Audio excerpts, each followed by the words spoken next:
Hello and welcome to Awaken Empower TV. I'm your host, Ethann Fox, and today I'm joined by vibrational sound healer, Mark Romero.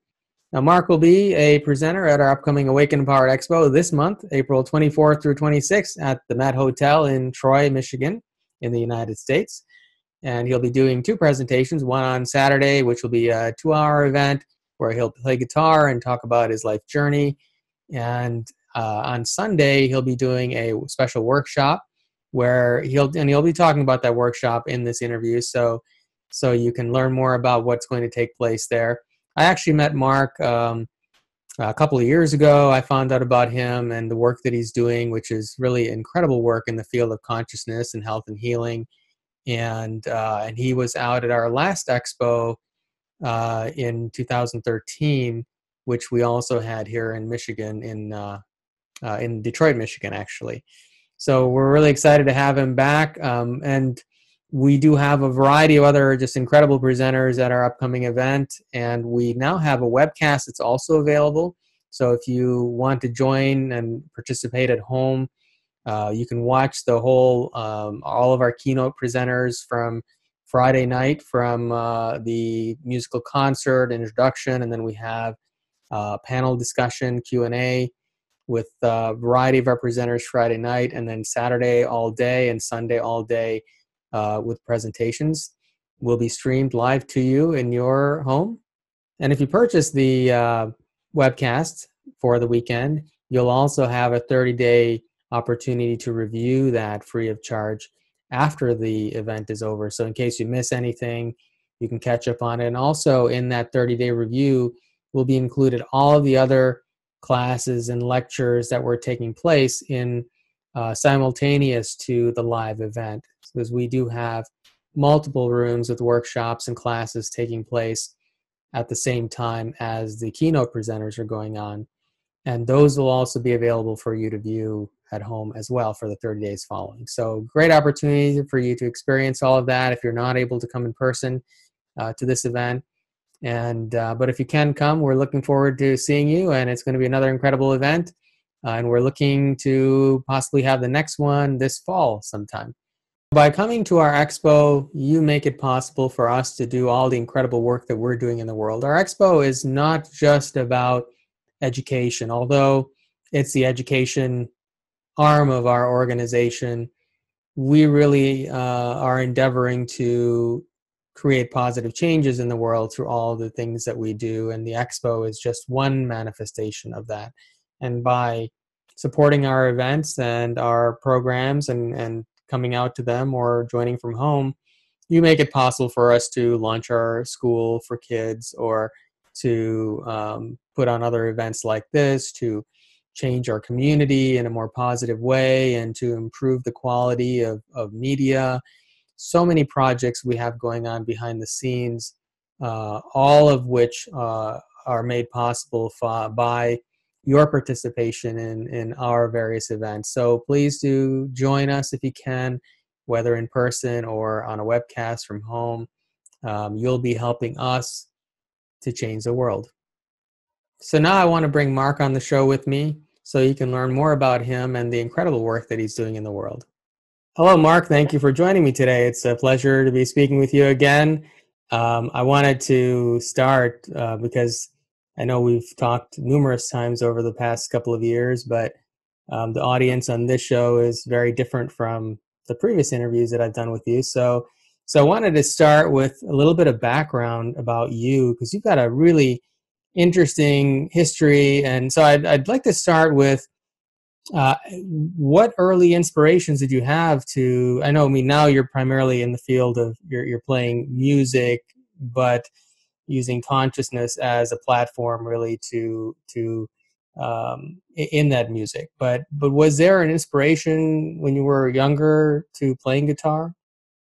It's like my favorite story to tell of all time. It's like, I'm going to date myself here. It was like Pink Floyd, 1980, The Wall in concert.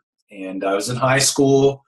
We got tickets, LA Sports Arena. I went to go see my favorite, band of all time. And I was like mesmerized. I mean, all you had to do is walk in the building. You're like mesmerized for a number of reasons, but that's another subject for another call. But I went home the next day. I mean, I was just enthusiastically passionate about the guitar. And it was after that concert that I went and I just literally started banging on my dad. It was like water dripping on the rock. Dad, I want a guitar for my birthday. I want a guitar for my birthday. And that was really my inspiration to start playing. So he got me this little Yamaha steel string guitar for my birthday, and I picked it up. It was love at first strum, and started to play from there. Started studying, started taking lessons, practicing, doing all that good stuff. I mean, I was hooked, and the more I played, the more hooked I got. So I mean, it was really that was it. That was definitely the catalyst and the launch of the whole musical experience. Now, you went on a bit of a detour later on in your life and left the music behind, entered corporate America, from what I understand. What did you exactly do? I don't think I ever even asked you that.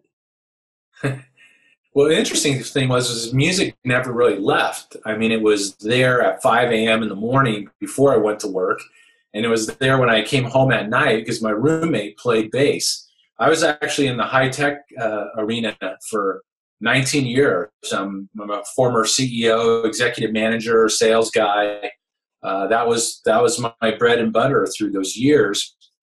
But yeah, I wasn't in music business, so to speak. I wasn't out doing gigs, but I was playing music every day, and it was my passion. It was something I did for me. I always used to joke and say, I used to have the best concerts in the safety of my bedroom at home. And that's where I express my music, my creativity.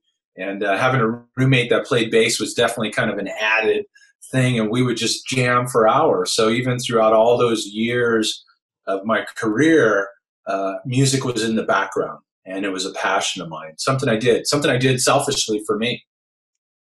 Well, one of these days, I'm looking forward to meeting your wife, because you've got a lot of very funny stories about her and how she kept you on track in your life. But I'm curious. So some years later, you left the corporate world. What really brought that on? What prompted you to do that? Well, I think, it's like many of us, we're presented with this model of go to school, get out of school, go get a job, work your way up this corporate ladder thing. And the higher up the ladder you go, the more money you'll make, the happier you'll be, the more bells and whistles and widgets that you'll have in your life. And that was kind of the model that was presented to me, obviously through society, but also my father had presented that model to me. And so I said, well, heck, I'm going to go do the same thing. And really kind of embarked on my journey to ascending this ladder, higher levels of performance, make more money.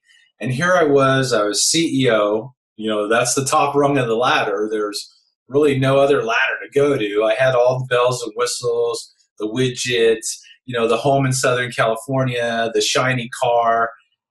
And I'm like going, wait, I did all this. Why am I unhappy, discontent, unfulfilled, unhealthy, and life's not working for me? But I didn't know what to do. I didn't, it's like, I thought about leaving, and you mentioned my wife, Lara, was really the catalyst to really challenge me. Was when I came home one night, and she's just there in the hallway, and she said, I don't give a damn how much money you're making. I look in your eyes and you're dead. When are you going to have to go for the dream?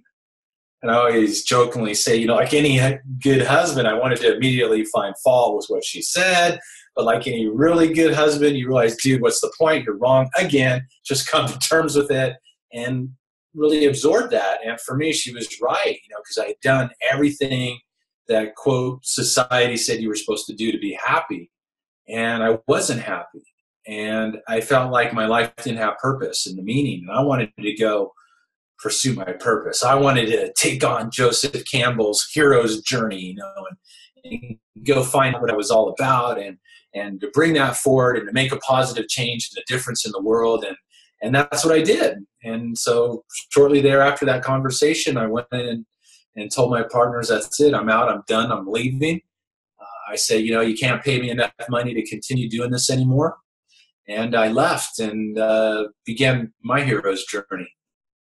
I think, and this is something I hear a lot with people in a lot of these spiritual fields who are struggling with that situation right there, where they're not fulfilled in what they're doing and they feel empty in their lives, but they don't have the courage to step out like you have and to do something that is meaningful and that's their true purpose in life.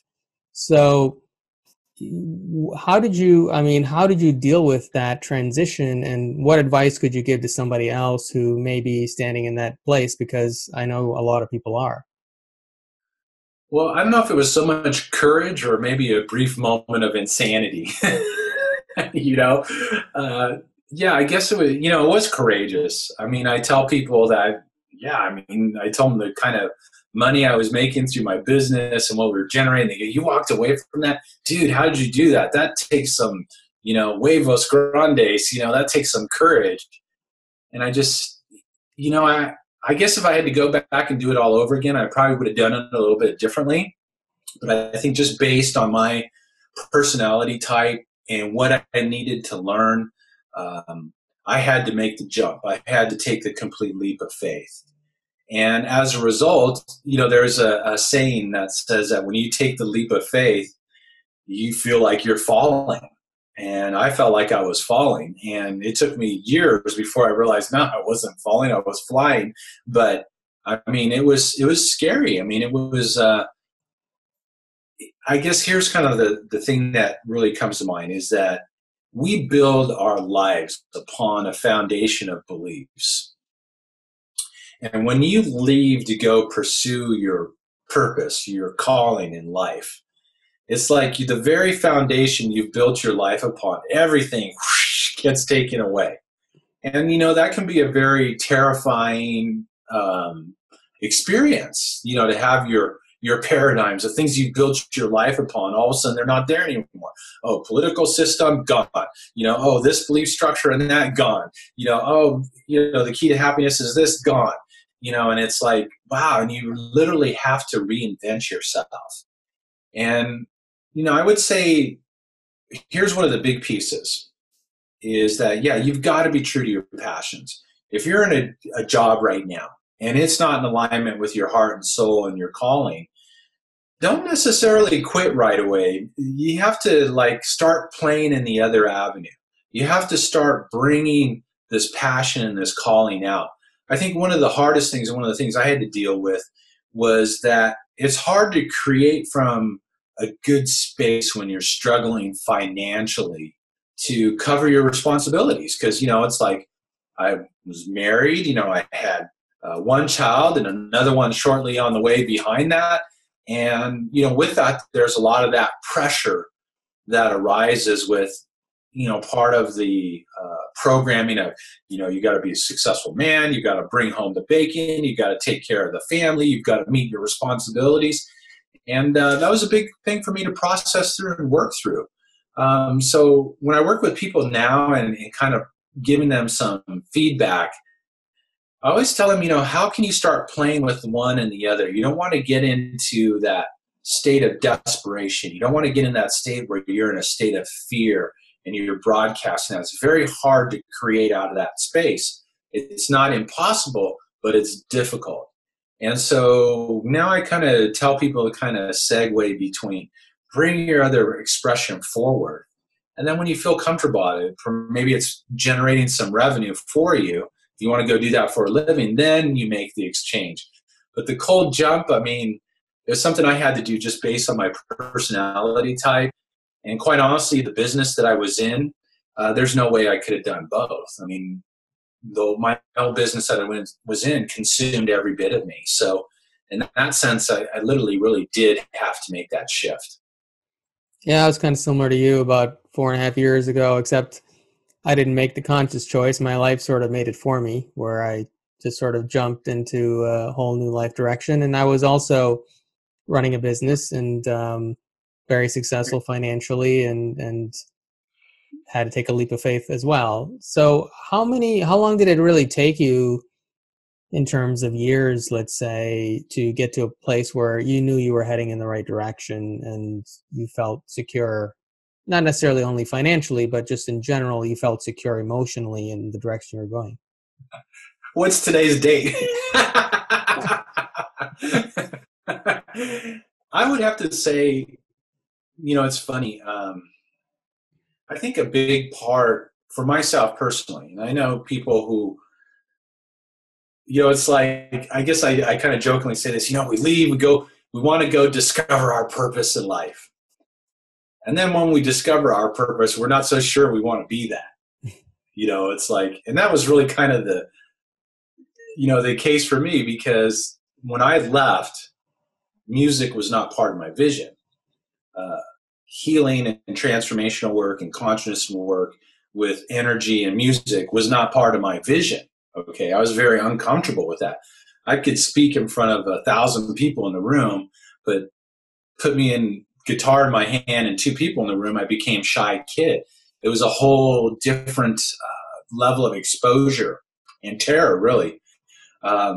So, it was kind of I had to deal with with my demons, with my own, I don't want to get involved in bringing my music forward. And then when I found out that music was healing and transformational, I'm like, that just added to a whole nother layer on top of that. I mean, the first time Dr. Lara, my wife, told me I was a healer, I said, no, don't talk to me about that healing stuff. I said, man, that's the kind of stuff they take you out in the backyard, they tie you to a tree, and they set you on fire, man. I don't want nothing to do with that. And then, of course, Dr. Lara, who happens to have a doctorate in metaphysics and, has been to all this, what I call woo-woo stuff way back when, she looks at me and she goes, don't you think that's kind of an overreaction? No. And she goes, I think you might have some past life issues to resolve. Never tell the corporate guy he has past life issues. I mean, it's going to throw him over his comfort zone every time. And that's really what happened to me. So it was really a lot of processing through. But when things really began to shift was probably about 5 years ago. So it's been 13 years since I left the corporate world. And those years before that, I tried to be and do everything but what I was supposed to be doing, really what my core expression and talent and passion was. And over the 5 years ago, it really started to break through. And it really started to break through from getting exposure, selling my music and my CDs and MP3s all over the world, and really shifting my financial situation. Really took a big shift. And so it took a while for me. And, I'm kind of thick-headed sometimes. So I'm sure I could have turned it around quicker and faster if I'd been more open to really letting go of some of my own reservations about expressing, my authentic self and my gifts and my talents. But hey, everything has its season and its time and it's unfolding. And I kind of look at where I'm at today and kind of go, okay, I am where I am, and it's continuing to evolve and unfold in different ways now, today. Let's talk a little about how you started on this new journey. Now, you started playing guitar again, and your intention was just to put out some CDs. And from what I understand, your wife got one of your CDs in the hands of someone at NASA. Is that right? Tell us about that story a little bit. Well, it's kind of funny how the CD even came to be. I was in a business kind of like transformational network thing. It was kind of like EST or Forum for Business. And the woman that coached this group, very powerful woman. And this kind of philosophy was really in-your-face coaching, which is probably something I needed. Once again, the guy who needed to be prompt and push. I got a lot of in-your-face experiences, and I had been in her group for a year and had just taken my whole business to a whole nother level. And I sent her a thank you card with a CD in it with 2 songs recorded live, classical pieces. And 6 months later, I'm up on stage in front of 300 people in the audience being coached by this woman. And you wanted to be on your game, man. You wanted to be prepared, because if you're up there being coached, I mean, if she had to, she would rip you a new one to get you to embody the truth of who and what you are. So I was up there ready to talk profit loss, all the cool business stuff, sales strategies. And the first question out of her mouth was, Mark, what are you doing with your music? And I'm thinking, oh my God, she's going for the soft underbelly here. I am in extreme trouble. And I said, nothing. And then she literally got that pissed look on her face, and I knew I was in trouble. And she goes, there are people that can play with their heart, passion, and soul. She goes, you have that ability. And furthermore, you're ripping off the world by not sharing it. I want you to come back with a CD for sale the next meeting, or don't come back at all. You can go sit down now. I didn't even get a chance to rebuttal. I mean, I dragged my carcass back to my seat, feeling violated, terrified. And I'd invest a lot of money in this group, man. I had to come back with a CD for sale. And so that CD that I ended up producing with my neighbor, who happened to be a professional drummer, played drums on it, helped me produce. He said, come on, we can do this, man. We'll do it. I'll help you create it. That CD ended up getting in the hands of that former consultant from NASA. So it was something that I didn't even want to create. I literally had to be forced to create it. And a couple years later, I'm playing at a wellness center, and I'm done playing, and the woman that runs the center comes up to me, and she goes, oh my gosh, she goes, I hear these tones in your music. And I'm looking at her with my corporate head going, man, this lady's going to get weird. I can tell already. She's one of those froofy people, like my wife. And she gets right up within 5 inches of my face, and she goes, nobody can hear the tones but me. And I'm looking at her, yeah, okay, I heard some tones too, man. Back in the 80s, listening to Pink Floyd, hanging out with my buddies. And she goes, no, I'm serious. Let me get a CD. I know some scientists. So I gave her one of those CDs that I had to get forced to make.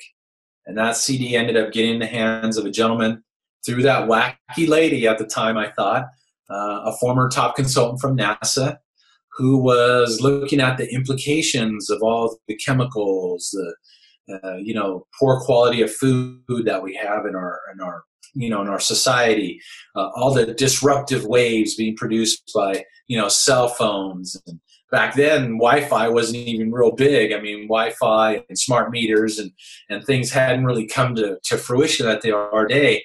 And so they discovered frequencies in the music that can actually refine and tune a person's energy, because our energy is constantly being compromised by these chemicals, these up to 80,000 man-made chemicals in our air, food, and water, all these disruptive cell phone signals, Wi-Fi, smart meters, microwave ovens, signals that we're being exposed to in the environment are constantly challenging our energy, putting us into a state of disharmony. And so Dr. Jones and his team discovered frequencies in my music that actually reset the energy, refined and tuned the energy, allowing people to be in the world but not of it, not negatively impacted by all of the miscreations that we surrounded ourselves with, so that people could enhance their connection to the ultimate super internet, the ultimate field of energy, which we're all expressions of. And so that kind of started me off on a whole twist in journey that I never even saw coming. And now, you were invited on stage at NASA Symposium or something, right, to demonstrate? It was a lecture. So after I'd given that CD to that crazy lady, Dr. Jones called me up like a few weeks later, and he said, "Oh, we're so excited. We're doing a lecture. We're doing a lecture about energy disruptors and how they negatively impact our health and how we can shield ourselves from them." I'm like, okay. He said, "We want you to bring your guitar." And I figure I'm going to show up there, playing during donut time or something. I had no idea. I mean, I'd never heard of quantum physics. I'd never thought of looking myself beyond what my senses experienced. And I get there and I get the energy 101 download. I mean, I literally, once again, I mentioned earlier about having the paradigms of which you built your life upon. And there goes another paradigm. Oh, what we experience through our senses is not the scope of reality, that we're actually extensions and expressions of a field of energy that's unlimited in its potential, that we're actually made of energy vibrating at different frequencies. And unfortunately, because of all these miscreations in our modern day world, we're actually putting our energy into a state of disharmony, negatively impacting our physical health, our well-being, our levels of awareness, our consciousness. So I'm learning this at this lecture. And halfway through the program, they go, Mark, come up here, start playing. And what I witnessed, blew me away, and quite honestly, kind of freaked me out at the time, because I saw people's physical energy shift instantly in front of my eyes. I saw what happened when I played music: instant increases in strength, flexibility, endurance, coordination, balance. I mean, where people are going weak with applied kinesiology with a cell phone or a laptop computer or like a cloth with furniture polish, all of a sudden I'm playing guitar and these people are staying strong. People are able to put their hands on the floor when before they had a complete lack of flexibility. So I'm kind of playing, going, what is this?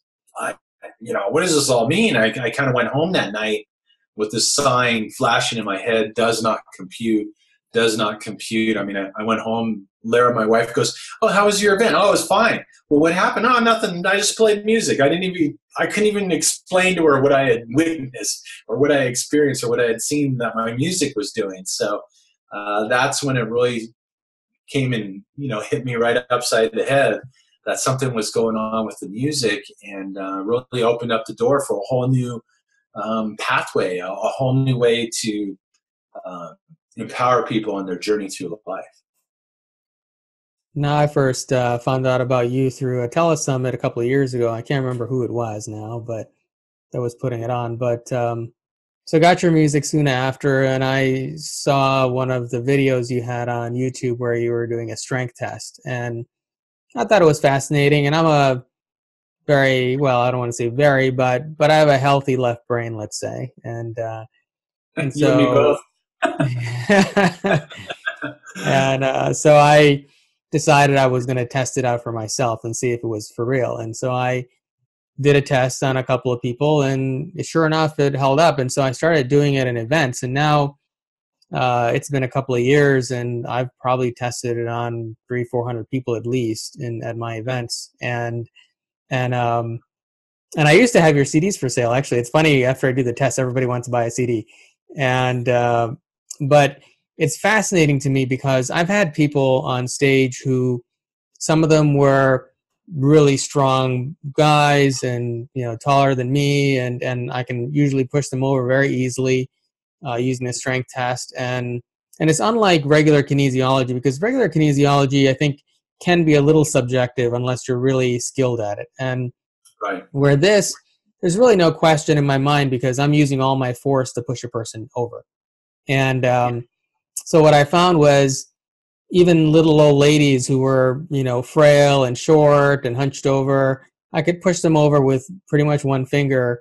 But when the music was playing, they were so strong I couldn't push them over. And it's funny because and Barb is at a lot of my events actually, and it's funny because the people who have actually done the demonstration before all adjust seats because they want to see the expression on everyone's face who's having it done for the first time.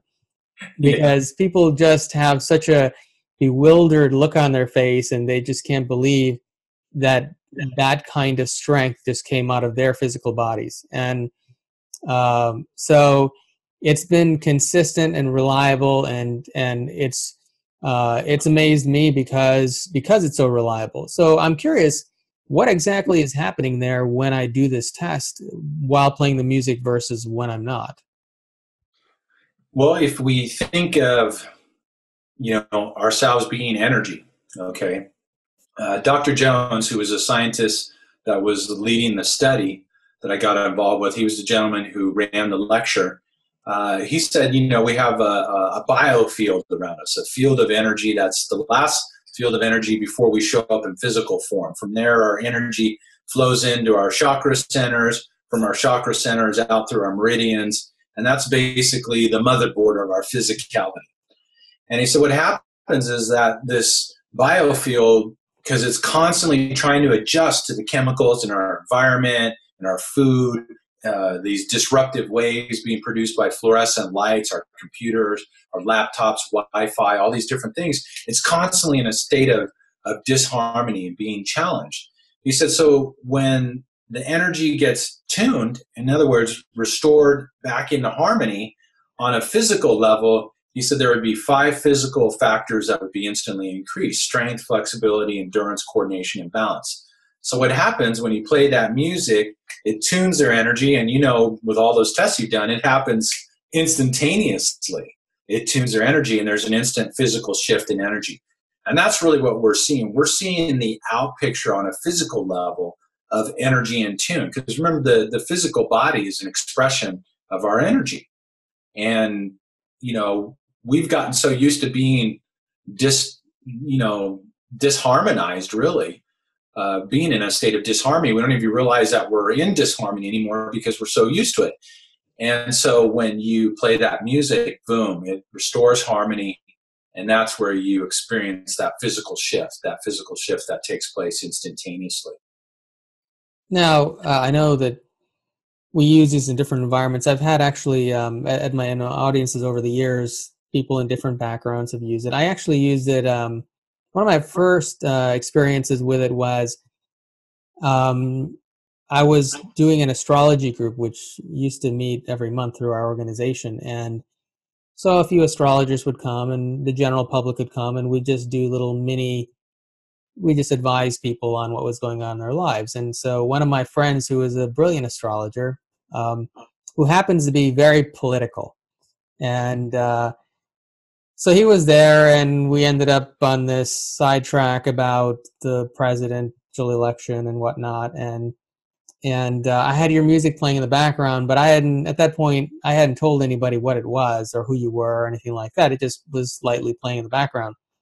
And so at a certain point, somebody in the audience asked me, would you turn it down just a little bit? And I said, well, okay, sure, but I'm playing it for a reason. And then I explained why. And so this guy in the audience stood up and said, well, is that why I didn't wring that guy's neck? Because usually I can't stand when people get that much into politics, and I'm very opinionated, and I don't know why I sat here so calmly through all that. So that was one instance. I've had people in my audience who are school counselors who've used it with troubled children, and it calms them right down. All kinds of instances. But so what you're saying is it mitigates for these adverse environmental factors. But is it actually, so it isn't actually getting rid of them, right? So if there's a smart meter and I'm sitting next to a smart meter, the smart meter is still outputting the same frequency, but my body is just not tuning into it. Is that basically what you're saying? Really, your body and your energy. Your energy is no longer being negatively impacted by it. And because the body is a manifestation of your energy, that's why you experience on the physical shift. So, basically, if you think about it, like let's say our cell phone, for example, or a smart meter, yeah, it's still there. It's still broadcasting. You're playing the music. If you have a meter and put it up to it, you're still going to see those waves are being produced.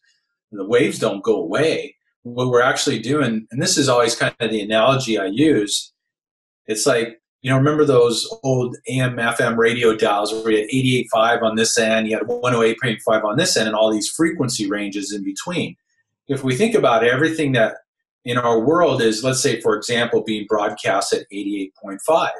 Well, what if we're able to move you from 88.5 to 92.7? You're actually tuning into a new station. You're actually no longer receiving what's being broadcast at 88.5.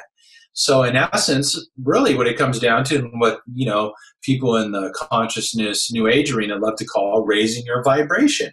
You raise your vibration, you're no longer being impacted by those lower density waves that obviously we know now through what's unfolded and what's unveiled itself, how much we are being impacted by chemicals and the quality, our food quality, and corn syrup and different things that have permeated so much into our modern day food supply and water and different things.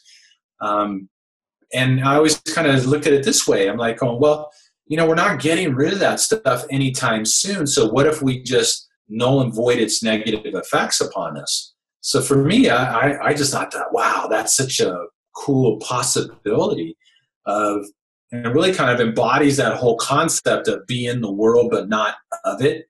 And, yeah, you can have a human experience here, but yet not be negatively impacted by things that are negatively impacting so many of us and that are so much part of the modern day world. So what kind of results have you had other than some of the things I've mentioned? Have people reported any changes in health or emotional state or anything? What are some of the most profound experiences or transformations you've noticed? I think some of the most profound has been with children with autism. And what would outpicture normally is a child with very poor ability to focus, all over the place. The mind's moving very quickly, and then getting feedback from people playing the music and able to have focused conversations. I did a speaking event down in San Diego, and the guy who hosted the event bought a CD. He was completely skeptical, even though he experienced the strength shift and stuff. And his nephew was autistic, and his nephew was going to be in the car with him for about a 45-minute drive. So he goes, I'm going to see if this music has any effect upon him. And he sent me a note. He said, Mark, for the first time ever, I was able to have a focused conversation with my nephew. I could ask a question, he would respond. I would ask a follow-up question, he would respond. He said, I'd never been able to do that.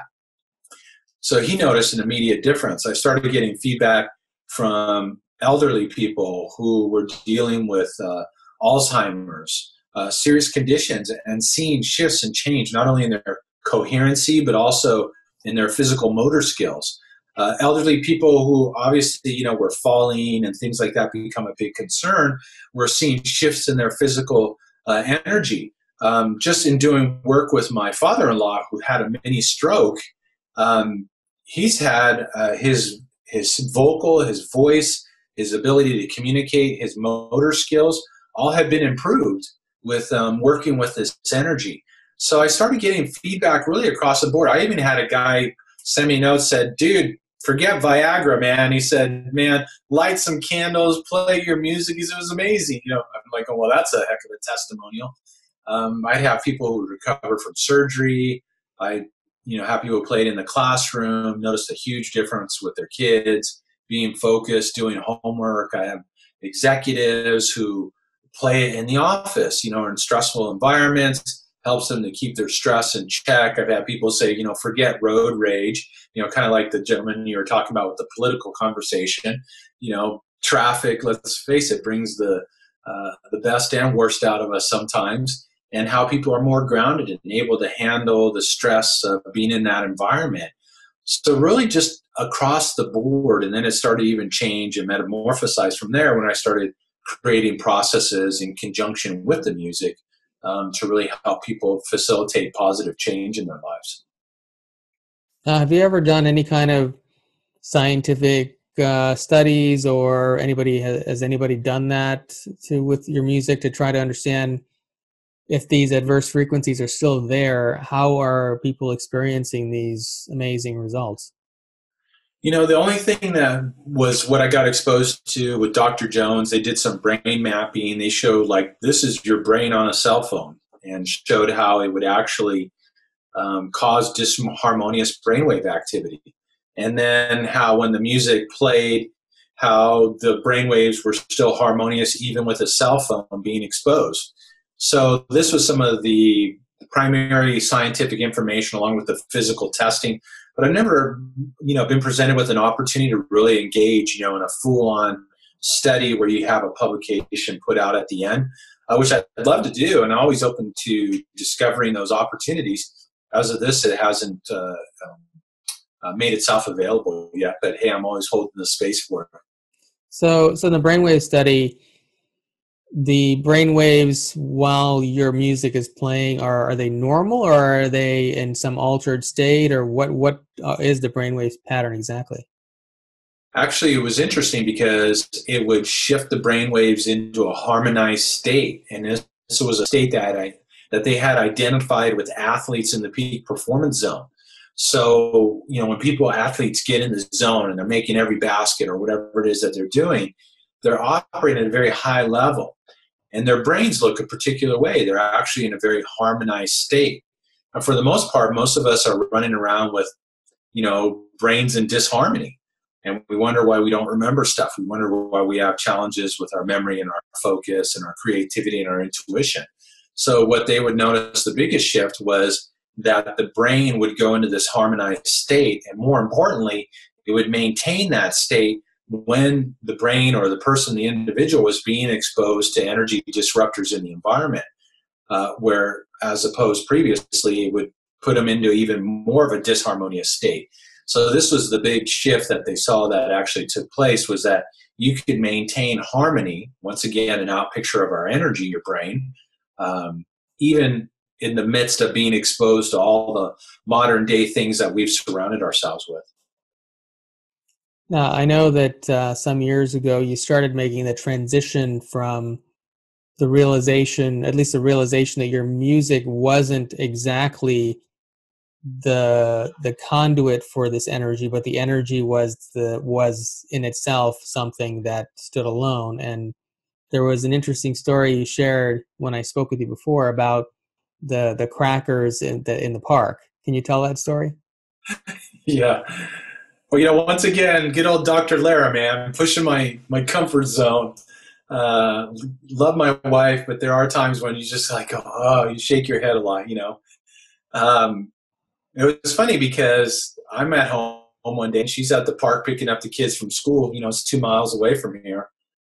And she calls me up just randomly on the phone. Hey, I just got this intuitive hit. I'm like, oh man, not another intuitive hit. She goes, I think you can do this work without music. I said, what are you talking about? She goes, I'm serious. She goes, I want you to send energy to my friend Candace here at the park without music. I'm like, okay. She goes, just do it. And, at this point in our marriage, I've learned, don't argue, just do it, because she's not going to stop. It's going to be like that kid that harassed his father for how many days before I got the guitar for my birthday, So I said, okay, and I just used my imagination. Okay, what would I do? Okay, so I just sent energy to her friend at the park. And so she's 1.5 miles away over there doing the balance tests and the testing that you've done the demonstrations on. She gets back on the phone. She said, oh my God. She goes, you just shifted her energy from 2 miles away remotely. I knew it wasn't the music. And for me, I was like, oh man, this like freaked me out. I'm like, oh my gosh, that's like heavy duty stuff, man. I didn't like tell anybody for like a year. But that's when I really realized that, it's not the guitar, it's not the notes, the tones, the specific, style I play, or that the guitar was made in Spain. No, it's something that's coming through me. In essence, it was really a channel for this harmonizing energy. And that really kind of shifted my whole paradigm, because then it was kind of easy saying it was the music, something separate from me. But at that point, I couldn't deny the fact that it was really, something that's part of me, something that's coming through me. And from there, I started doing other tests. I would do tests on my voice and do voice recordings and play them and get all the physiological shifts that would take place when playing the music. I learned then that I could remotely send energy, and in essence, do an energy transmission that could harmonize a person's energy. And then later realize that not only that, but you could send energy to something that's disharmonious in nature, like a cell phone or a Diet Coke, and all of a sudden it's not compromising energy anymore. You could actually shift its energy to being harmonious. I mean, it doesn't mean I'm going to go start drinking Diet Coke tomorrow, but that was amazing, that because anytime you do any kind of form of muscle testing with the Diet Coke, person's going weak. The body knows that's bad for it. But then you send it energy and repeat that test, and the body's not going weak anymore. And that to me was like going, man, you can actually harmonize things, not only an individual, but you can also harmonize inanimate objects and change their vibration, change their energy, make them harmonious. Now, I do some energy work as well, and of course, over the years, I've done a lot of different kinds of experiments to try to understand what's really happening. And some are more conventional, and some are a little bit more unconventional. And I've even consulted with intuitive channels like Michaela Sheldon, who you know, and and I've been able to communicate with the consciousness of the energy that I work with as well. And so, have you ever explored things like that, or tried to communicate with this consciousness through any kind of uh, channeling or anything like that? I've done like session work. I've done, it's funny. I remember I did a session with a lady who was a channel. This is going back a number of years. And because I wanted to know, because part of that left brain part of us wants to, how does this work? Why is this happening? And then she said to me, she goes, for a good part of your life, you're not going to know what you're doing or why it's happening and all that stuff. And I'm like, to me, that was very frustrating. At least initially at that point in time. And I've done some conversations. I did some work with Michaela also, and have gotten some pieces from different things about what it is, but I've never actually like had a conversation with that consciousness. That to me is kind of intriguing. That'd be something interesting to do, to really get some I don't know. I think really what's kind of shifted in the last couple of years is I don't need to know. It's like I've driven myself crazy for like 8 years trying to figure out why and how. And then I'm like kind of going, maybe I just need to come to terms that it's one of those mysteries, and to just go out there and play music and do work with people and to share it and to bring it forward. And I think I kind of, as you asked that question, I realized that I've kind of come to peace with that, because it really did cause a lot of upheaval for me, not knowing how, why, how do I use this? What's the best way to bring it forward? What are the implications? What are the possibilities? And then not getting an answer, I kind of like, okay, I'm just going to rely on my intuition and do the best I can to bring it forward. So, hey, if you know anybody that can facilitate a conversation with that part of my consciousness, I'd be more than happy to pick up the phone and have a chat. Yeah, it's actually something that I did with Michaela a little while back, because she and I worked together a lot. So I did communicate with that consciousness, mostly out of curiosity, just to see what it was that I was doing exactly. And I did learn a lot, actually. Um, so it might be something to consider. Yeah, absolutely.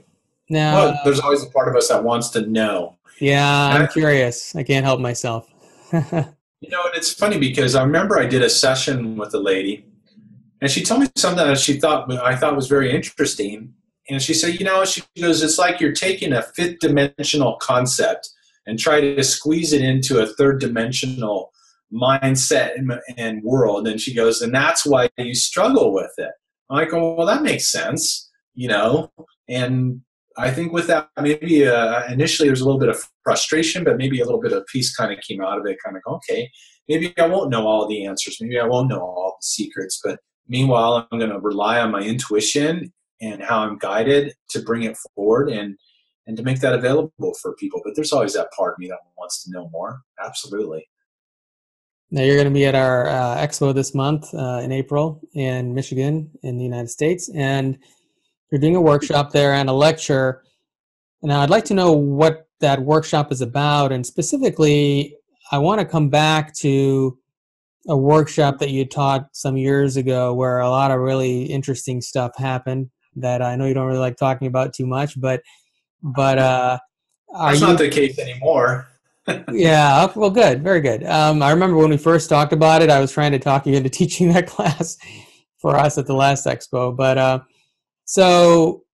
well, first of all, tell us about that class and some of the really interesting things that happened there, and then I'd like to carry that into what are you teaching at the workshop and the class at this Expo.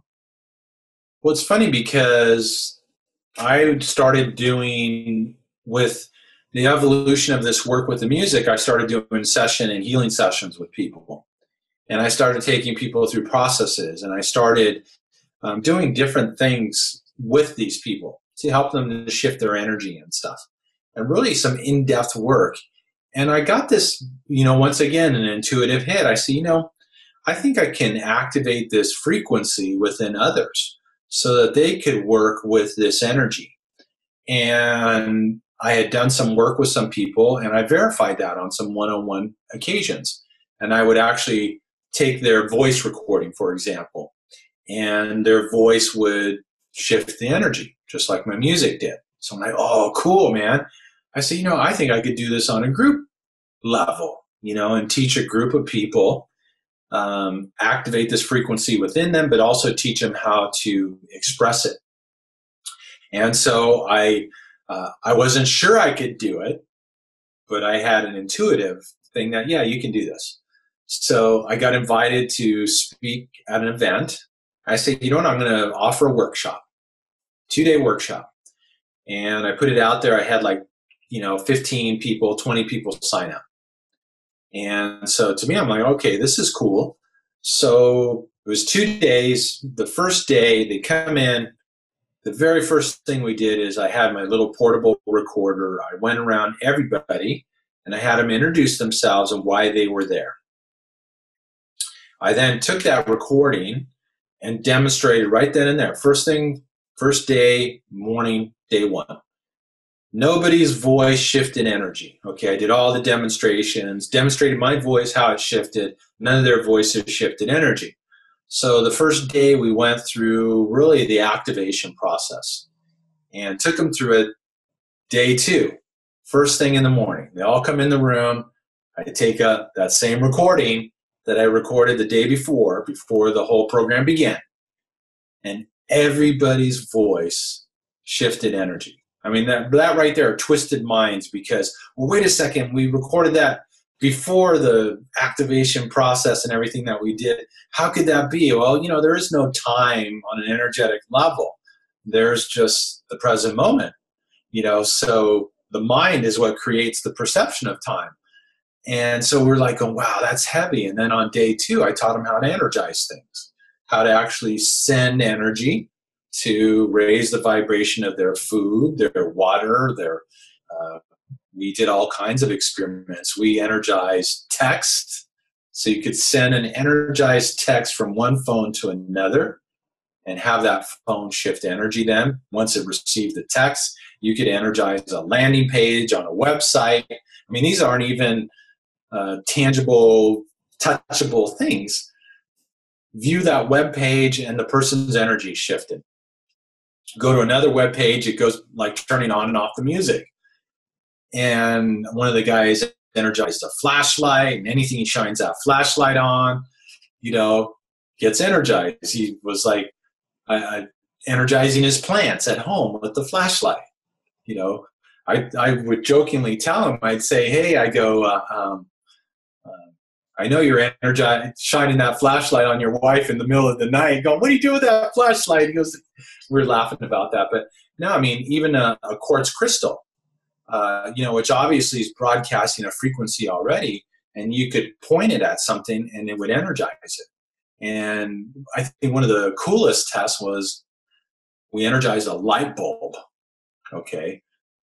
And then you plug the light bulb in, turn on the light switch, and everybody that light touches gets energized. Now, to me, that was just like the coolest thing. Because in essence, I'm using music as a carrier wave to do this energy work. Well, you can use your voice, you can use light, you could use a flashlight, all kinds of things. Or you could just remotely send it to somebody.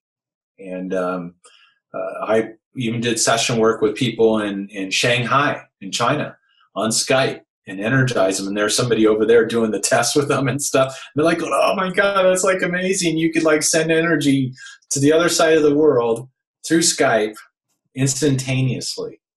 And, but you're right. Initially, I wasn't very comfortable with it. I did the program and then I shelved it and never did it again. Because I was kind of like, I don't know if I should be doing this. This kind of freaks me out, man.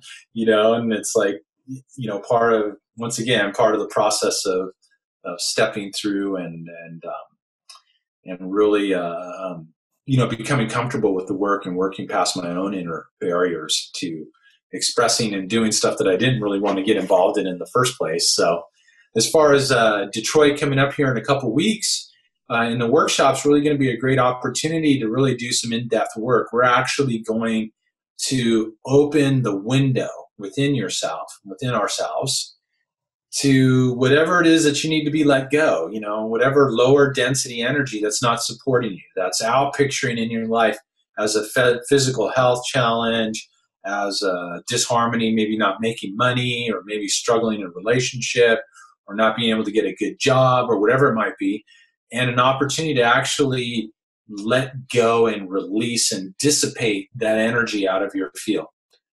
And then we're going to actually do a high vibration combination with breath and music process to actually connect you to your divine essence, to your true energy, your true power source, so that you can bring that forward to manifest what it is that you want to manifest and express in the world. And then we'll actually vibrationally align people with what it is that they wish to manifest.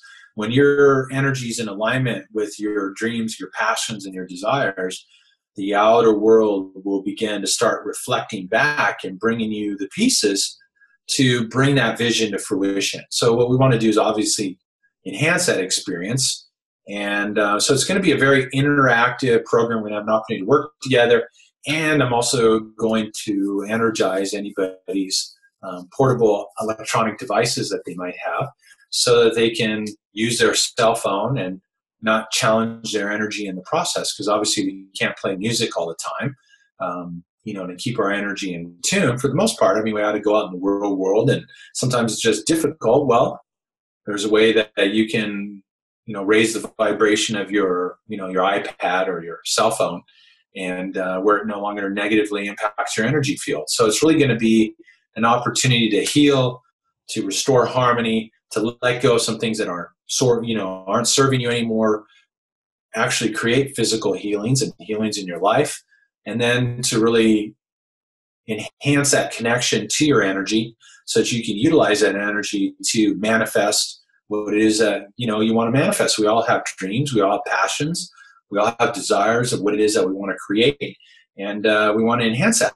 That's playing the beautiful music throughout our lives. So in essence, it's going to be an opportunity to tune the strings, restore harmony, and more effectively bring forward what it is that we want to bring forward in our life expression.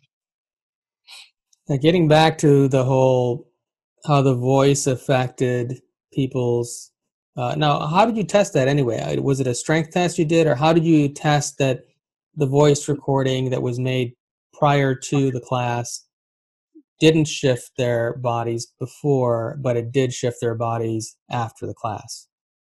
So with the strength testing, with the same physical test that you would demonstrate with the music and stuff, and then it was a great way to give instant feedback. And that was amazing. Everybody's voice, not just some few, everybody. So they're all like, "Whoa, man! My voice actually restores harmony to people's energy field when I speak to them. What a way to be heard on a whole nother level." Because we do have static and noise around us. And what if we could quiet that static and noise and really absorb what people are singing, saying, expressing? To me, I just thought that was the coolest thing. So, fun stuff. So, so would you say then that all of us are projecting some kind of consciousness in our voice, and so there, for example, spiritual masters or people like you, just by talking normally, you are affecting people in a positive way, possibly raising their consciousness even, and there may be other people who have low consciousness or tend to be more negative people, may be having the opposite effect. So do we have to be conscious of the effect of voice? No, I don't think we have to be conscious of it. And I don't even know if it's so much just the voice or the individual themselves. I mean, you hear about the sages, the spiritual masters, that just their presence in the room would raise the energy. And the analogy that I like to use, imagine if we turn off the lights and the room's dark. Well, darkness is just a lower frequency of energy that's perceived as dark through our eyes. But flick on the light switch, a high vibration individual, for example, whether they're speaking or just their presence, and it raises the energy of the whole room, and the people that are in the room. So, I wasn't consciously aware that my music was doing stuff for people way back when. And I would always get people saying, "Oh man, your music just helped me to totally relax." And, I just thought, well, it's pretty, it sounds cool. I didn't think anything about it until, of course, I got connected to the scientist and then started learning much more about that. But yeah, I think, obviously, I think our consciousness level has an impact upon that. But I think we're impacting ourselves, the world around us, the people in our lives on a much deeper level than what we could ever perceive through our senses. And the more that we raise our energy, our vibration, our levels of awareness and consciousness, the more that we're going to impact people just by walking in the room without even saying anything. But then when we do have an opportunity to say something, it's taking that to a whole nother level also. I asked that question because a couple of years ago, I interviewed a Russian geneticist who's done some work in a new field of genetics, and what he found was that when they transmitted human language with intention to plants, the plants actually had a genetic change. So in the control, and these were actual scientific experiments under controlled circumstances, what they found was the plants that were in the control environment, both plants were in poor health. The control environment plants did not change, but the plants that were actually being given human voice, and in different languages, they use, I believe, French, English, and Russian, and those plants actually experienced a genetic change and started to restore their health. So I thought, well, maybe there is something in the voice that is transmitting genetic information, such as in the case of what he determined, or could be vibrational, but it's reflecting in a genetic way when it reaches the physical manifestation that he's measuring. So, well, I think this would absolutely. I've never measured DNA, for example, or on a genetic level, but I think, once again, when we're in the domain of energy, everything is an expression of that field of energy, including our DNA. A DNA is a broadcaster; it actually broadcasts a frequency that happens to be at this, at least from what I've understood and what I've learned, the same frequency of the pulse of the planet, Schumann's resonance.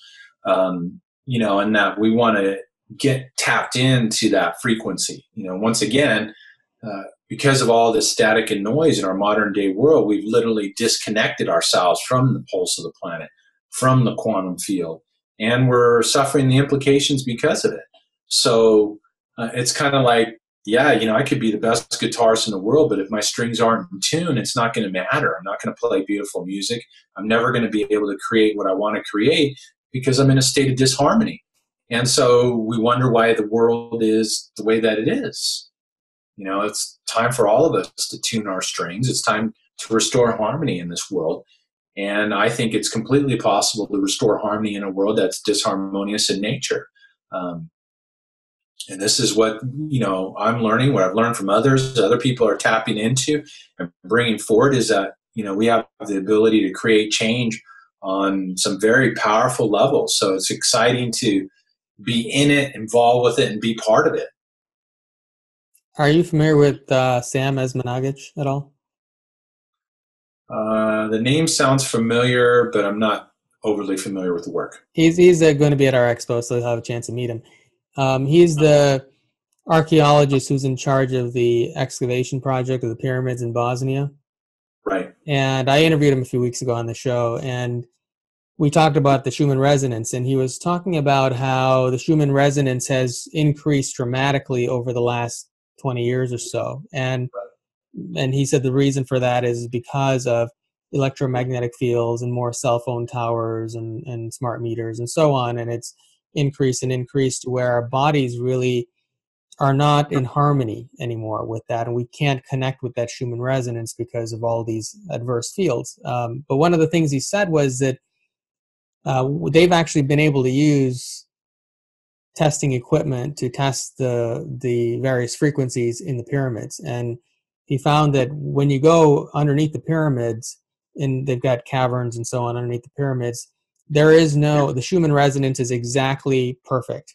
There is no adverse frequency. And people have gone there. I guess there's a group of people who come there every year who are who have serious health issues such as cancer and who have been given basically a month or two to live. And so he said the last group that was there, they basically, their doctors had given them a couple of months to live, and now a year later they're all healthy and well even still. And so a lot of people have experienced dramatic shifts in health.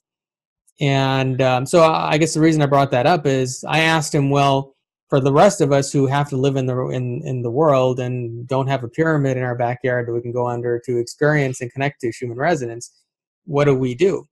I mean, do we build our own pyramids in our backyards or whatever? So would you say that your music is having that effect, that it's actually connecting us to the Schumann resonance, or is it, I mean, do you have any thoughts on that at all?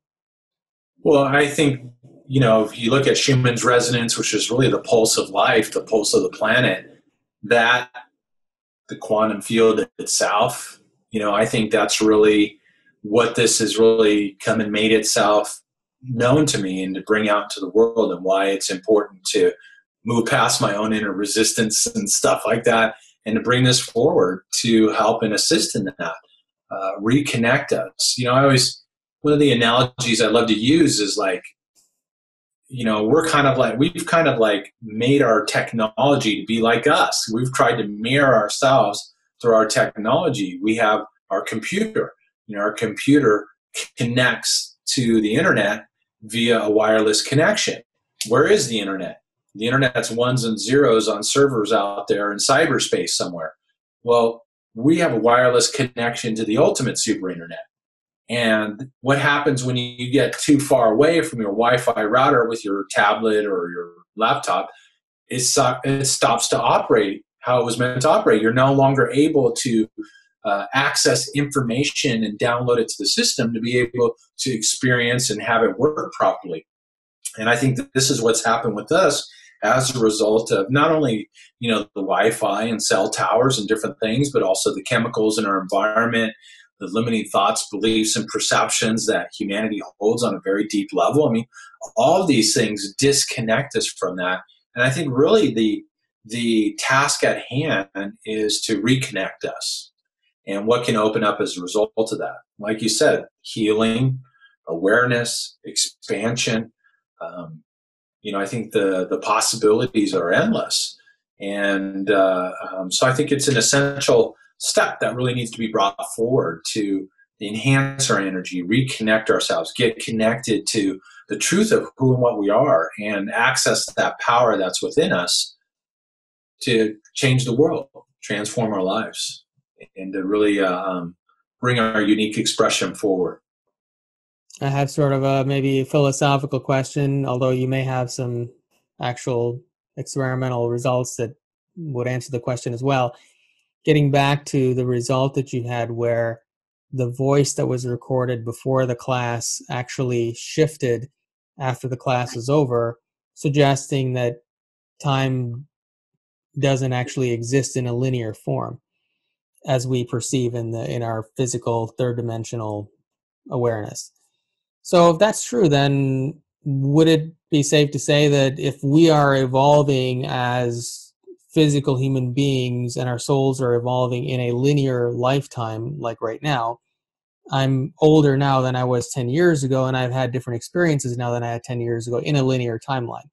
So if I'm evolving and becoming more highly conscious, am I also affecting my earlier self? So if I'm more conscious now, but I maybe wasn't when I was a child, is there do you think that there is some kind of an effect on that earlier version of myself, so that, similar to your experiment? It's an interesting question. I mean, I've seen pieces where it's talked about how all those earlier selves and everything are all happening right now in this present moment at the same time. And it would certainly make sense because, even using the analogy of the voice test that we did, here was something where it made a difference, even though it was recorded at a different point in time. But, when does our life ever take place in anything but the present moment? I mean, it's always here, right now, right here, right now, in the present moment. And it's just this mind and memory and how we perceive the past, for example, that makes that seem a while ago. So, I mean, I've heard quantum physicists say that all of life is happening in this moment, along with all our future possible selves and our past selves. It makes sense then that what we're doing here and now is impacting on all those different levels. No, We're getting scientific. leave it to Ethan to throw out the good, philosophical question. That's good stuff. Now, I know that in the past year or so, you've expanded things a little further to where now you're actually sending energy to people's smart meters and their houses and so on, which I'm sure was a big leap for you to even try that. And actually, I know that on this end, we had a little bit of a hand in those early experiments. So what has been the results of that in, for example, sending energy to someone's smart meter? What have you found has happened? What I've primarily seen is where people maybe have had sleep issues or have felt the effects of disruptive energy in their environment have actually noticed like a calmness, a complete shift in the environment, or an enhanced improvement in sleep, and just how they feel at home in their home space. That's really been the predominant aspect. It's kind of it's something that I do for people, but it's still hard for people to conceptualize that sending energy to a smart meter, like let's say from here to the Midwest, for example, would actually make a difference in it. And even sometimes it's even hard for me to conceptualize. But you really do see it's more about like the feeling in the environment, feeling more at ease, feeling more relaxed, feeling less stressed, being able to sleep better, being more grounded and not feeling as erratic or sporadic or something to that effect. That's been predominantly what's happened with the home harmonizations, which I expanded. It's like, well, somebody sent me a note and they said, well, why just do the smart meter? Why not do the whole house? I'm like, well, that's kind of a cool idea. Why not? And expand it from there. So, I'm always doing experiments and seeing what can actually be harmonized.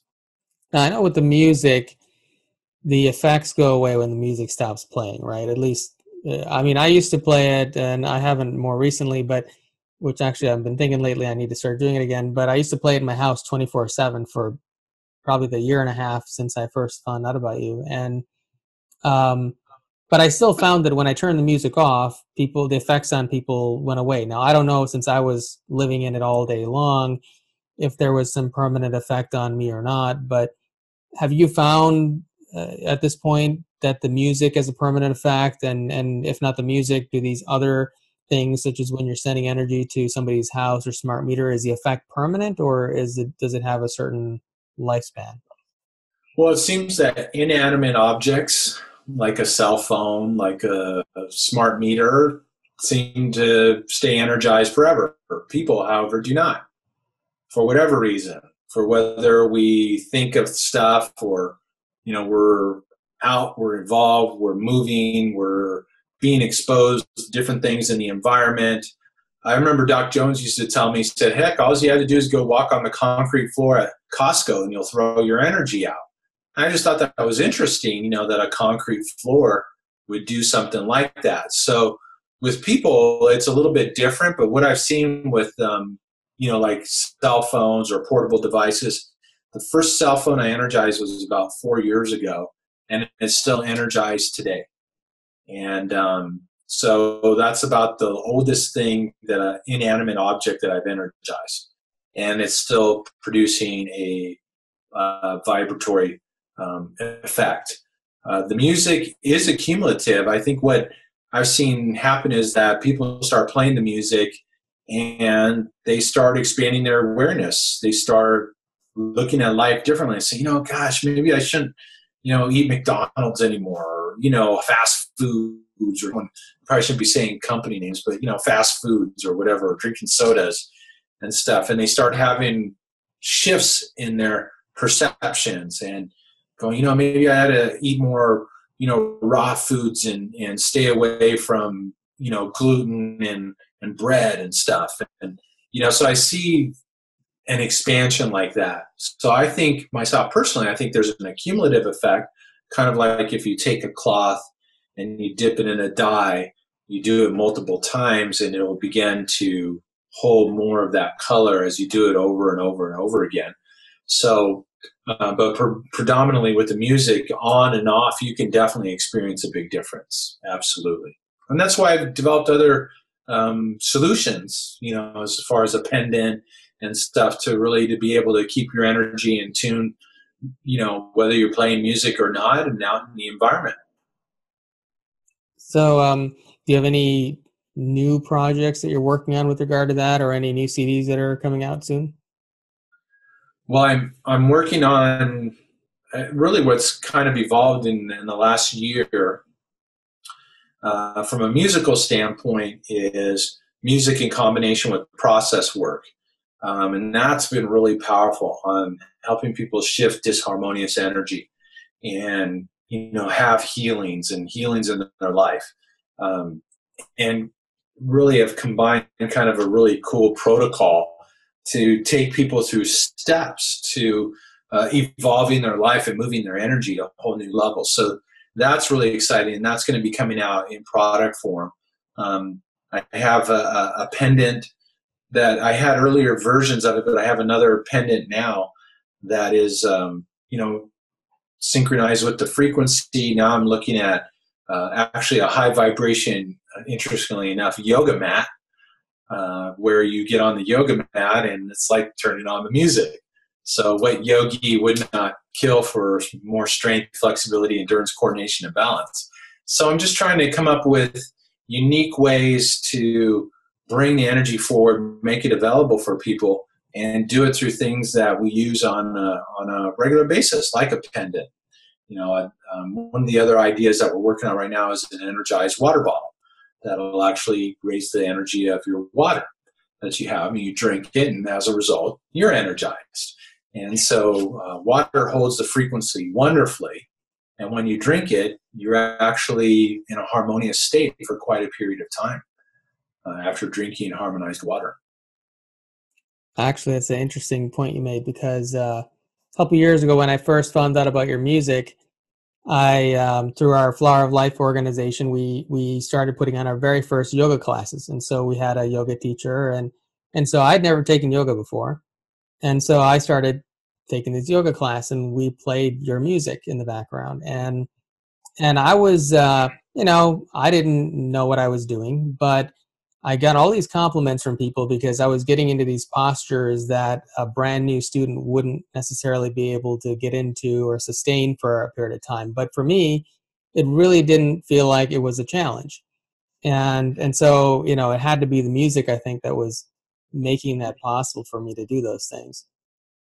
So now I've been studying astrology. Well, first of all, have you noticed that kind of thing with the yoga? Is that what led you to make a yoga mat? I mean, that seems like an unusual idea. Actually, it was quite selfish because I do yoga and I've been practicing now for probably about 3 years. And, I like the balance on my right leg is much better than the balance on my left leg. And so I just came up with the idea, well, what would happen if I energized my yoga mat? How would it improve my process? And I'm kind of going, man, there's actually a big difference. And I started doing demos with it, and I started showing people in the yoga industry what happens, and, I just thought, wow, yoga is such a huge thing now. Imagine if you could get on your yoga mat and actually, begin this restorative healing, cleansing and refining and tuning of your energy field, which yoga is great at doing anyways. Let's take it up another level and kind of go from there. So I don't know, maybe I'm starting a new trend in high vibration yoga, but I really actually did it for myself personally, just to help improve my own personal routine, because sometimes I need all the help I can get on balance on my left leg, for example, on some of these one-legged postures and stuff. So that's really what, and I just thought, wow, that's a cool idea. So I started sharing it with people because I do a lot of stuff in the yoga world, and I've really gotten a favorable feedback from people going, man, this is the coolest thing. I've even got surfers interested in my pendant because wear something that can actually improve their strength, flexibility, endurance, coordination, and balance while they're on the board.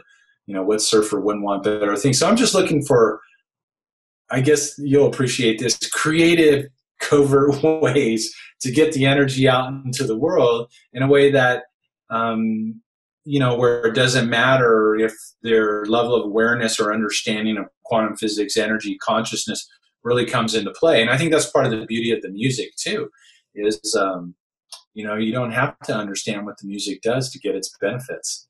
So there's something about that in bypassing that tricky little left brain of ours that can tend to cause so much problem and closed-mindedness and all kinds of things. Well, that brings up an interesting question, which you may have an answer for. Well, if this energy is going through your physical body and it's affecting the environments and the music and everything and the energy that you charge, why would you need to produce music for you to play to improve your yoga? Wouldn't that energy already be present, and couldn't you just intend that? Well, that's interesting. There was an assumption in the statement that you made that the energy is coming through my body. I don't know for sure if it is coming through my body. Obviously, I get out of tune.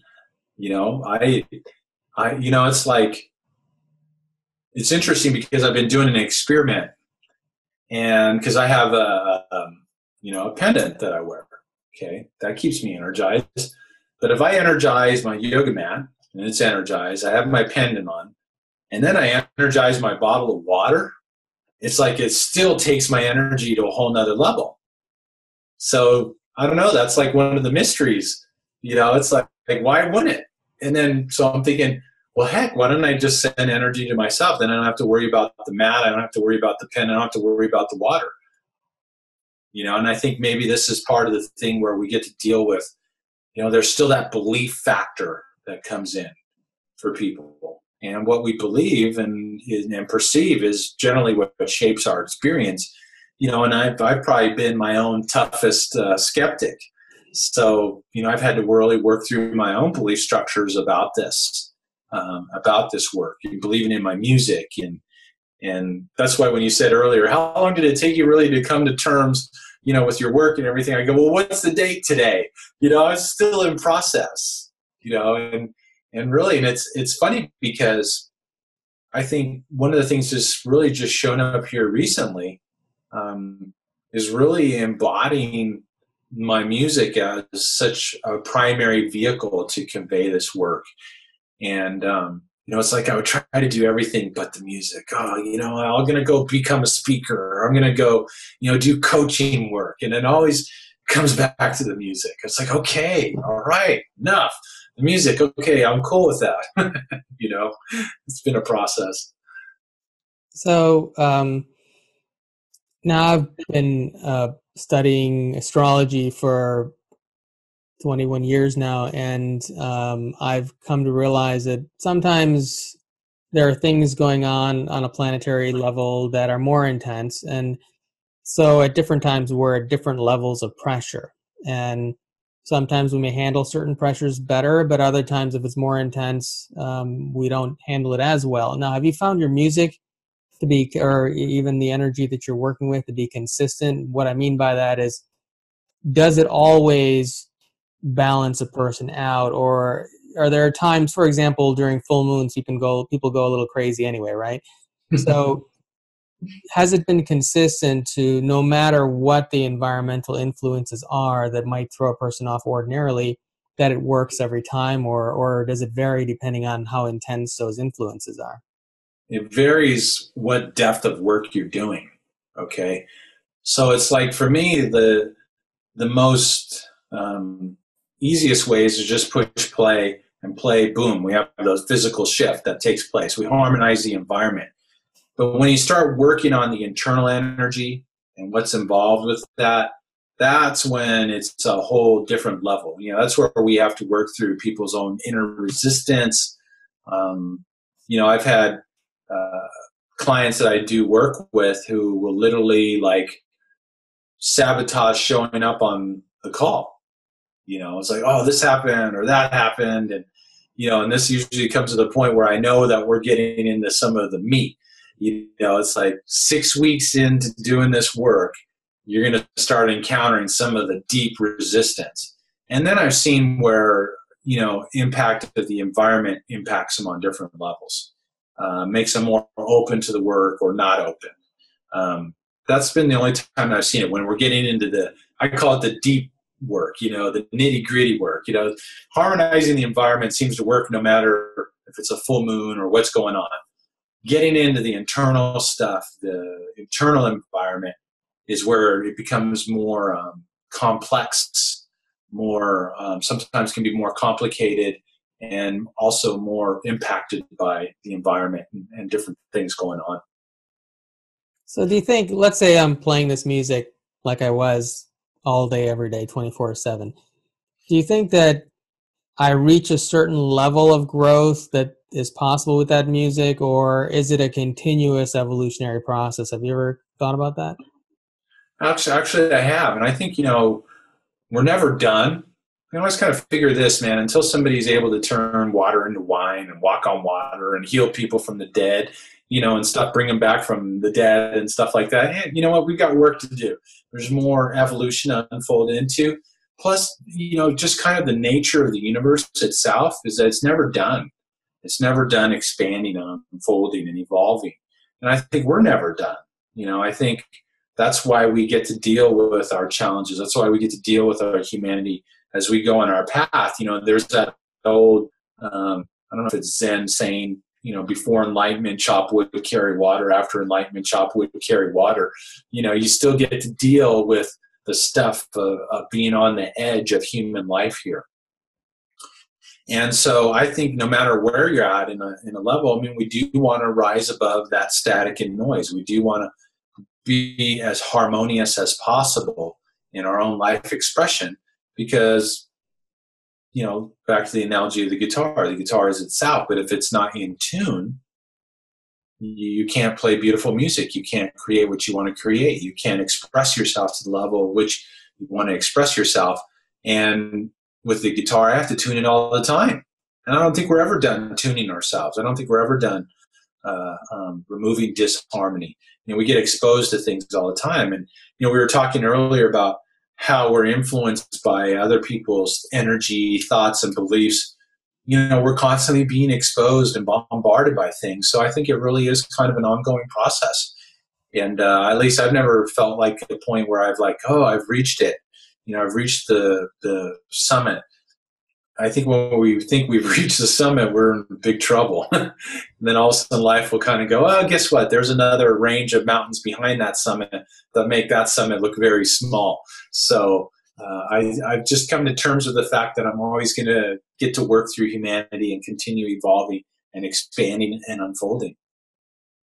Did you play a little piece for us for this particular audience? I know your music. Now, your music, when you play it for a live audience, it's specific to that audience, right?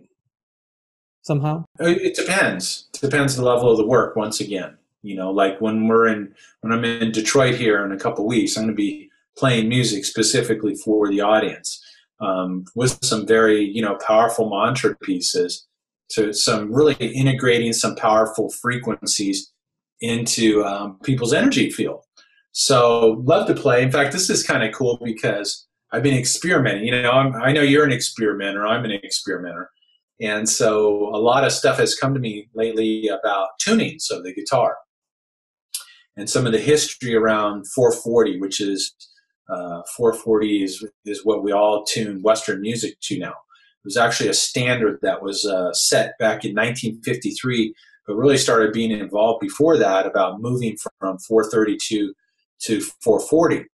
And 432, from what I understand so far, and I'm still learning, is really in alignment with pi. It's in alignment with the nature and the harmony of the universe. And so I've been actually doing, I never, people would say that, oh, you should tune to this. I'm like, yeah, okay, whatever, man. And that was kind of my own area. But lately I've been tuning to the new frequency and doing experiments on it, and really have had some positive feedbacks in some meditation classes and some session work that I've been doing with people. So the jury for myself personally is still out, but I'm enthused about what it is that I'm seeing. So I'm actually tuned to that today. So this will be like my first musical performance, shall we say, live in an environment like this to a different tuning. So hopefully, speaking of tuning, it's managed to kind of close enough for rock and roll. Okay, so what do we want to play? One of the little pieces I love to play is about building faith. It's about building trust. It's having faith and trust in life. We say, oh, I want to create this in my life. And then when it doesn't show up to our time frame and our time schedule, then we start doubting. We get into fear. We get into, is this really going to happen? Is this creative stuff really reality? So this is a little something to kind of help boost faith and trust. So it's a musical mantra. And what musical mantras are, they're musical pieces that are composed with different intentions behind them. So one day somebody sent me a video, said, yeah, you should go to this sound healing conference in New Mexico, man. You'd be perfect for it. And they sent like a demo video. And I'm watching this demo video, man, and they got these like scientist guys. Yes, we're talking about music. I said, man, there is no way I'm going to go sit to 3 days of guys presenting like that. And that's the demo video. I said, I can't do it. But then one guy said something that just caught my attention. He said that music is the carrier wave for intention. So that's where I came up with the idea. Well, what happens if I compose pieces of music with different intentions in combination with this energy? And that gave birth to the musical mantra. These are pieces I actually use to help people to restore harmony on those deeper levels of work that we were talking about. So faith and trust is important. So this is a little piece on faith and trust. So just first of all, set the intention to have more faith and trust in this thing called life, in yourself, and energy, and God, the divine, whatever you want to call it. And just take some nice deep breaths.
So there you go. A little, excuse me, a little faith and trust.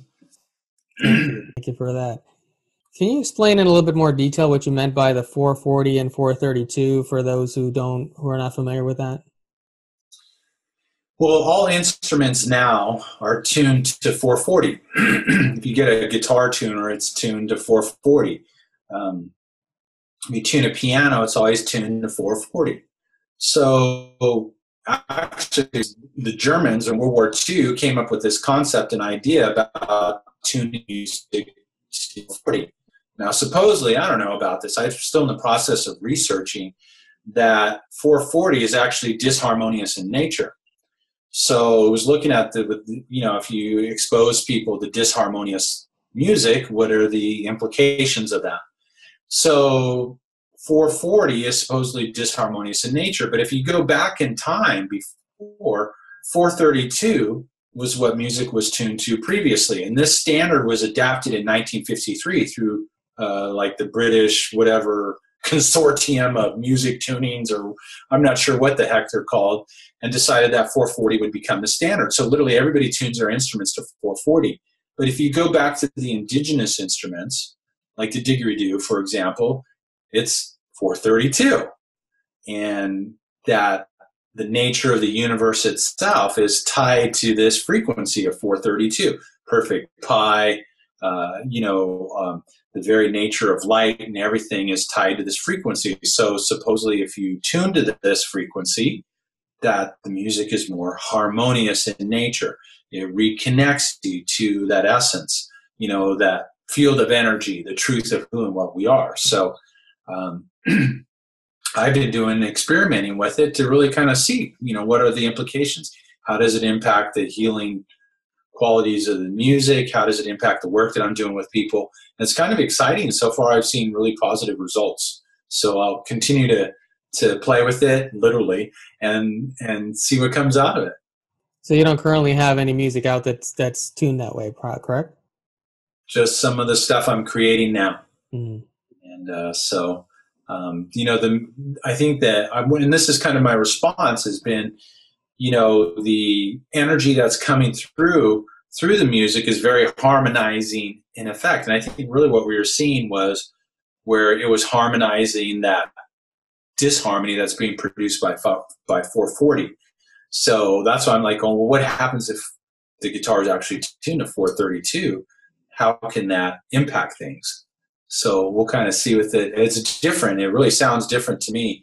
The guitar actually plays differently because the strings are a little bit looser, and you feel the difference and stuff. So I don't know. There's almost there's certain tones that I hear that come through that I've never heard before based on the tuning. So I'll continue my experiment. I'll let you know what unfolds as we move forward. So what was the logic in going to 440 in the first place? Was that intentional or just some unconscious decision on the part of some government? I think it was intentional. Mm-hmm. I don't know why. I mean, who knows why? I mean, it depends who you talk to. The conspiracy theorists, I guess, as we like to call them, have their take on the reason why. But I don't know. I mean, if you can get more in harmony with the nature of the universe, and why wouldn't we want to do that? I think that's part of the reason why we're struggling so much in the world today is because of disharmony. So, and you think about some of those indigenous instruments and how they're used in healing today. Could that tuning be part of the reason why? So those are all interesting questions to ask. So I'm kind of diving in to see what kind of unfolds and kind of go from there. Are there any other musicians out there who are using the 432 now, or is it all pretty much? No, I'm thinking, all mainstream music, of course, is tuned to 440. But a lot of more people are starting to come now and tune to not only 432, but also 444, which is another I don't know a whole lot about and probably not in a place to really discuss that just because I haven't learned enough yet. But the 432 is what I've been kind of focusing on just because of the nature of it being in harmony with the very nature of the universe itself. To me, that's intriguing stuff. I want to go back. I've always been intrigued by your interesting relationship, and one of the things that I've studied a lot of relationship and human psychology over the years, and it seems like nowadays, because of technology and so on, people are becoming more and more disconnected. In the United States, for example, I think around half the people who live alone, basically, and the majority of people, I mean, I've seen people, they go out to dinner together and they're sitting there on their smartphones and they're not actually even interacting with each other. So there is this disconnection that's resulted because of technology, and also because of just the nature of the society has gone, and a lot of relationships between people seem to be suffering as a result as well. And now you seem to have a very interesting relationship, and it seems to be very, you're both very different people, and yet there is a place where you both meet and you are able to move each other forward. I'm curious, do you have any, a lot of people these days I'm hearing are having problems in their relationships, and I think a lot of it is because people who are on more of a conscious spiritual path tend to, seems like a lot of times, find themselves in relationships with partners who are not in the same path. And so they're finding this disconnect and disharmony in the relationship as a result, and a lot of relationships are breaking up because of that. What makes your relationship work? I mean, are there any things that you do on a regular basis to make it good, or is it just natural? You just happen to pick the right person, or what works for you? Well, I think, and I agree with what you're saying. A lot of people I know who are in relationships where one of them is expanding their consciousness and the other's potato on the sofa watching TV, and it's certainly a big issue. And it's certainly where I've seen relationships part because of that dynamic. Quite honestly, I think part of it has to do with the fact I didn't get married till later. And because I was already on my spiritual evolution, that was a prerequisite, was that, I literally wrote out a list. They got to have a spiritual awareness or I'm not going to get involved with them, because I've been, out with the girls that were trying to find enlightenment at Nordstrom's or at the Macy's or whatever, it was never going to work, So I think I was very fortunate to get connected to somebody who is very evolved on their path already, awakened, introduced me to things, challenged me, introduced me to breath work, introduced me to EFT, Reiki. And this is 15, 16 years ago before all this stuff became cool. I mean, so there was already, I think, a commitment on both parties to be involved. And it was for myself personally, it was very important for me to get involved with somebody who had an awareness, who was, dedicated to expanding themselves. But if I had married somebody younger, I don't think I would have been as fortunate. So, we are very fortunate. We do push each other. We do support each other. We do help each other process through our humanity and stuff. Are there times when we frustrate each other? Heck yeah. There are times when we do, but hey, we always come back and, work through it, process through it, and do what we need to do. So, I'm very blessed. I think we realize we're both very blessed in this, that we have somebody else who's on the path, who can relate to us, who understands us, who doesn't look at us like we're some kind of fruitcake or something, because we're thinking these different thoughts and expanding our awareness. So I think for me, it was just, I think it was good that I was already embarking on my journey before I settled down with somebody. And you got a house full of girls, right? All daughters? I have two daughters. So yes, I live in a girl house. Help me, Ethan. I'm surrounded by feminine energy. But I mean, I think you were mentioning earlier about social media and technology. I think we actually had to make a commitment to ourselves. I mean, we're in a media-free house during the week. There's no TV. There's at night, after the kids go to bed, we found ourselves at one point getting caught up on Facebook and not talking to each other. And I said, you know what, this is ridiculous. So you know what? We shelved it. We don't need to be on that stuff. And unfortunately, I think in the modern day world, a lot of people are using this to not deal with life. They're using it instead of picking up a drink or smoking a funny cigarette without a filter. They're getting on social media. It's a drug addiction. It's a great way to not experience your feelings or deal with stuff. And, you become aware of it and you realize, okay, you know what? We're shelving the stuff. And, and my kids, I think we have a great, amazing connection because of that. None of them have ever played video games. And my oldest is 13, just turned 13. She never plays video games. She doesn't have a desire to. It's all about connection. And it's funny because even like my nephew who's, didn't have the same guidelines that we did. So he's all social media and smartphone and all that.